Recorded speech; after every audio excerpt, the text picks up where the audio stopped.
questions 5 to 48 ask us to evaluate the integral if it converges or diverges, or if it converges. So we'll do every single one actually. Integral 1 to infinity 2x. Now we know we can rewrite this as 2 times the integral from 1 to infinity of 1 over x cubed dx. And then we bring in the limit. So we say let some dummy variable t approach infinity. Then we get that this is equal to 2 times the limit as t approaches infinity, the integral of 1 to t over dx over x cubed.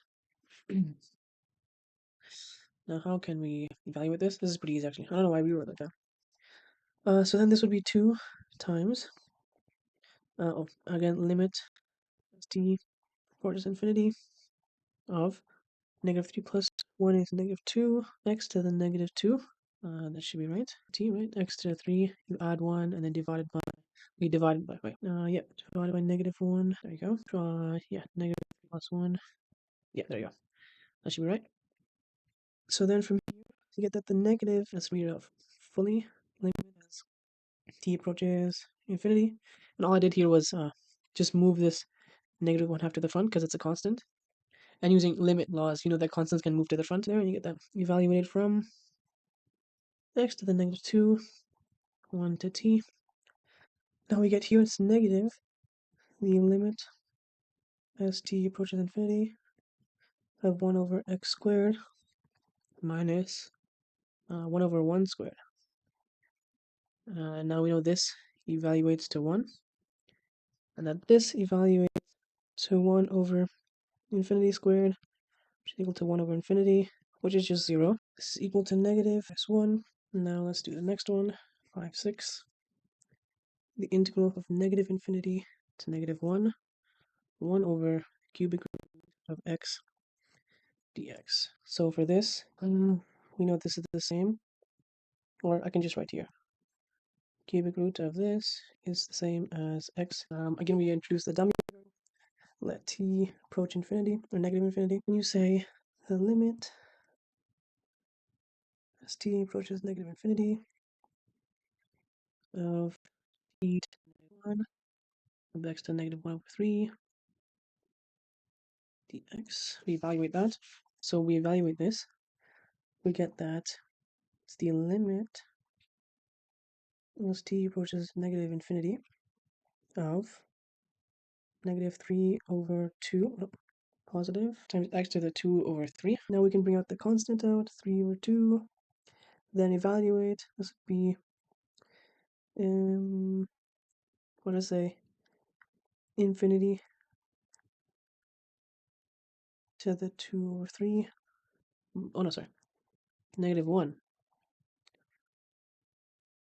Negative 1, 2 minus infinity to the 2 over 3. Right? And now from here, we know that this is just negative 1 squared, which is 1. And you take the cubic root, which is just 1. This is, however, still infinity.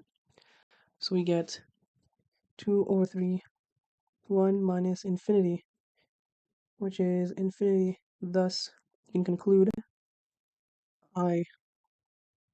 Alright. Now we go to 7. The integral of 0 to infinity of e to the negative 2x.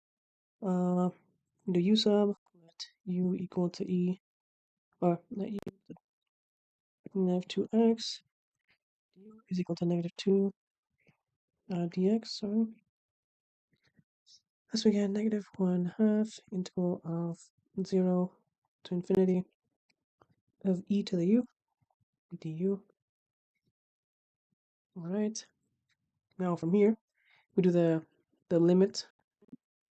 I'm not going to write it because it's a bit redundant, but you know that's limit from some variable, usually t, which infinity of 0 to t, e to the u, du, negative 1/2 limit as t approaches infinity of e to the u, 1 to infinity, because we know that the integral of x is e to the x plus c. Now from here we get that. Oops. There you go. Now we get that it's negative 1/2 evaluated from e to the infinity. Oh, sorry. Whoa. To the u. Limit as t approaches infinity of e to the negative 2x.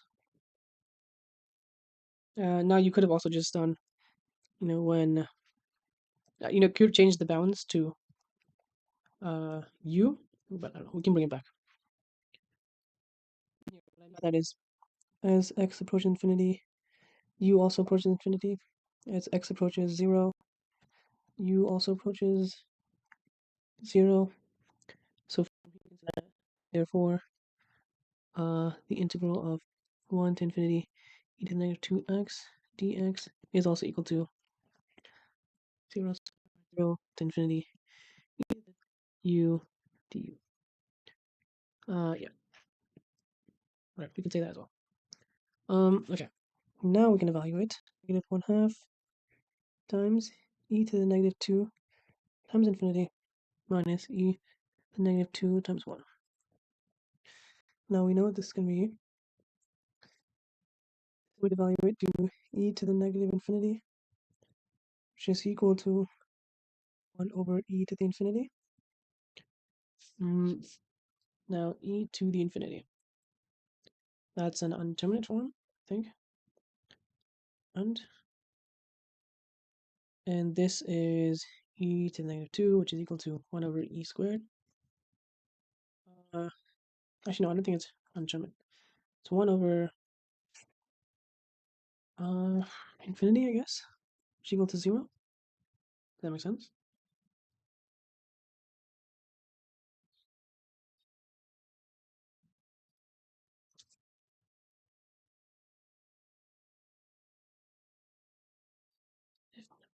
E, but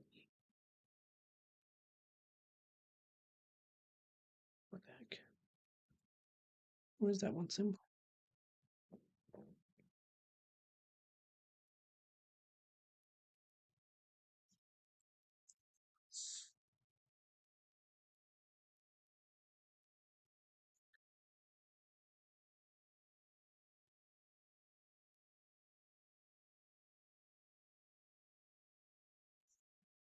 Oh, yeah, so it is that. So here we get negative 1/2 0 minus 1 over e squared, which is then equal to positive 1 over 2e squared. And for every integral that gives us a value, so like these, we know all these are convergent. Convergent.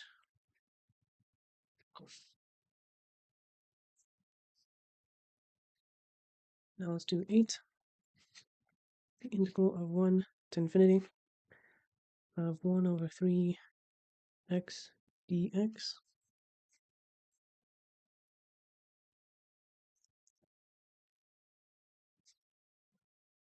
All right. Now that you've done a bunch of them, you should know that you always begin by putting the dummy variable. There you go. 1 to t over 3 x dx. This is interesting. How do you do this? I'm going to say let k equal to 1 over 3. So this becomes the limit as t approaches infinity of 1 to t of k to the x dx. Okay, so how do we do that?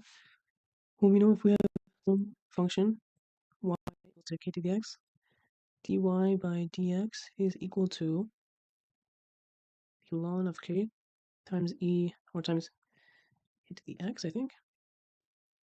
Is that it? I think so. Try that. So from here we say that let u equal k to the x, du is equal to 1 of k times k to the x dx, which leaves us 1 over ln of k times the limit t approaches infinity of 1 to infinity, 1 to t, du, I guess, because the kx cancels out, yeah. So this would be over ln of k, there you go, the limit as t approaches infinity of this from 1 to t. Alright, now let's rewrite this with our initial values. We get u was k to the x, k to the ln of 1 over 3, or k was 1 over 3 as well, to the x from 1 to t. Okay, how does this work? Now, let's say the limit as t is infinity of 1 over 3 to the power of t over, oh, the constant can come out actually. So let's do that as well. The ln of 1 over minus 1 over 3. Is it 0 or 1? Is it 1? Yeah, it's 1. Okay. 1, 1. This is to have 1. There you go.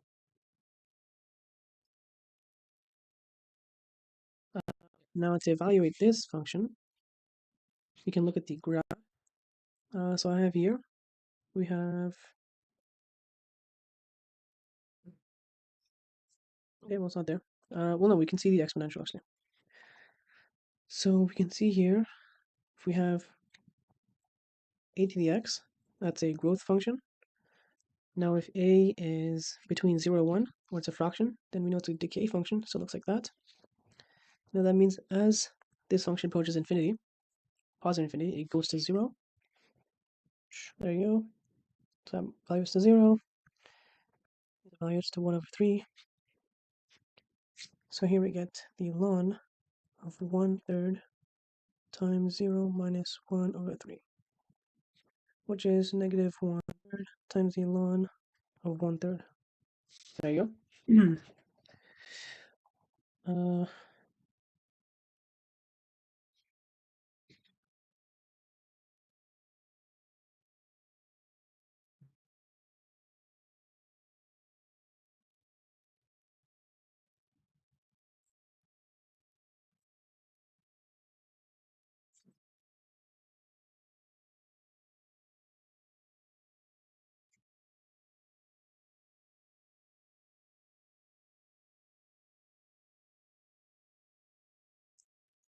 cool. There you go. You can also see that here.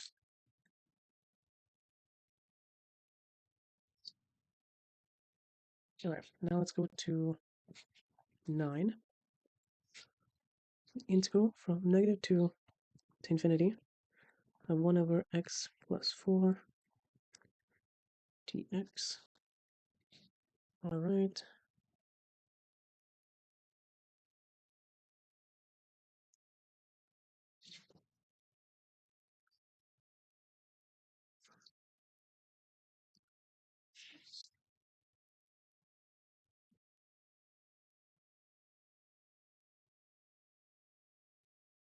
Alright, now for this,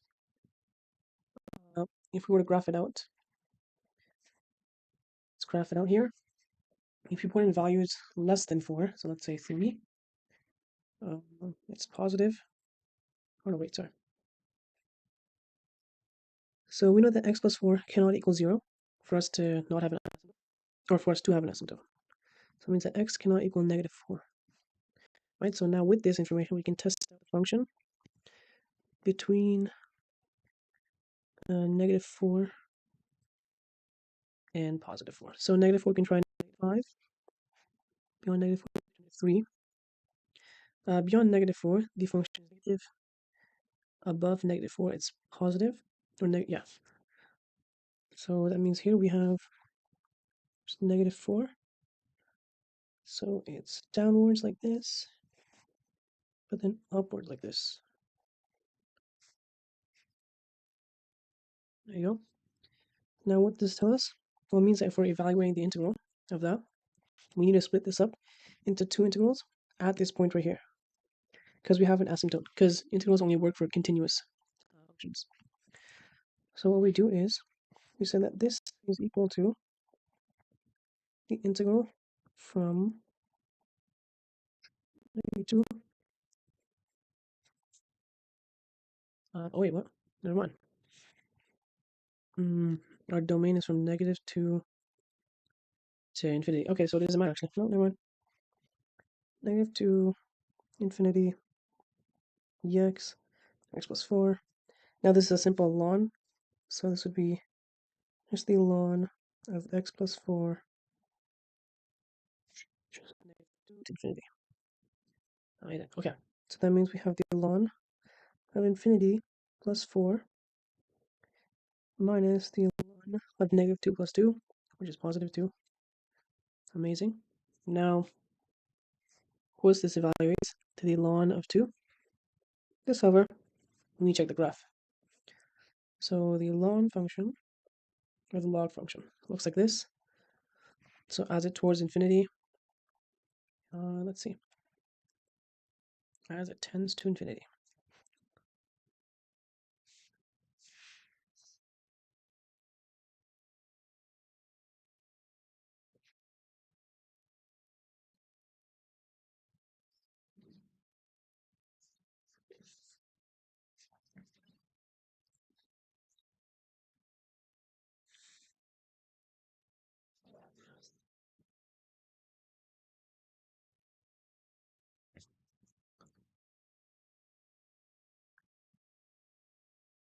Right, so yeah, so as ln grows, this approaches infinity, so this is equal to infinity minus, ln of 2, which is therefore divergent, because that evaluates to just infinity. Alright, now let's try question 10. Let's go of 1 to infinity of dx over x squared plus 4.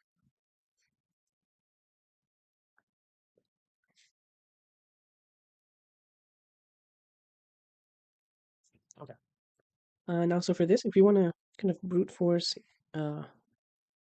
factor the bottom, we get that's equal to dx x plus 2i, then x minus 2i. Since this is a real number, function, this doesn't matter to us.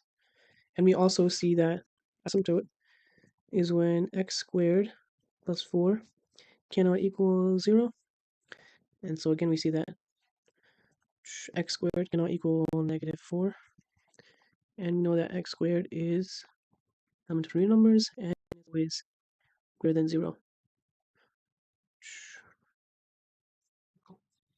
So that means we have to do no changes to the function, and we can just evaluate. Just go from 1 to infinity of dx x squared plus 4. When evaluating this, we have to use arctan. Right, yeah. So this would be, let's see, I think the formula is over a times the arctan of x over a. Is that it? So I think it's just that. Yeah. Okay, you can either memorize the formula or just do it. Let's try and do it. So if you have the triangle, this would be x, this would be 4. This would be x plus 4. Right? Square root. Oh no, sorry, yeah. X squared plus, oh sorry, this should be 2. So from there, we want to get x squared plus 4 to be hypotenuse, to be adjacent. So if this is theta, cos theta is equal to x squared plus 4, of course, yeah, x squared plus 4 over x So that's x squared plus 4 x cos theta.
Okay, yep. So the formula should be 1 over a arctan. So right. Okay, fine. If we had to do it, let's see here.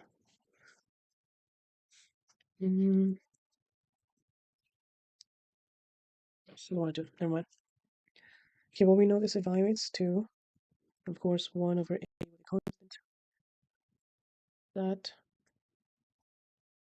arctan of 1/2 x from 1 to infinity. Now this means 1/2 arctan of 1/2 infinity minus arctan of 1/2. Now the thing is, if at any point you see these trig functions, its end behaviors are kind of undefined because they oscillate. See here, I have the graph. So arctan, oh, I don't have arctan. Dang. Okay, well regardless.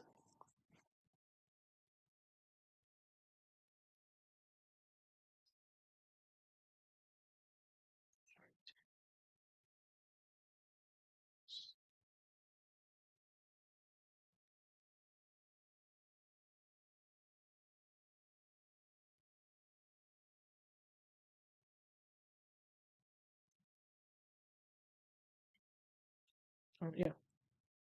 So it is undefined.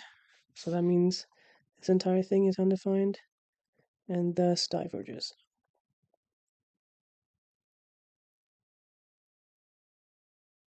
Cool. There you go. All right. That was question 10 done. Now in the next part, I'll do 11 to 16.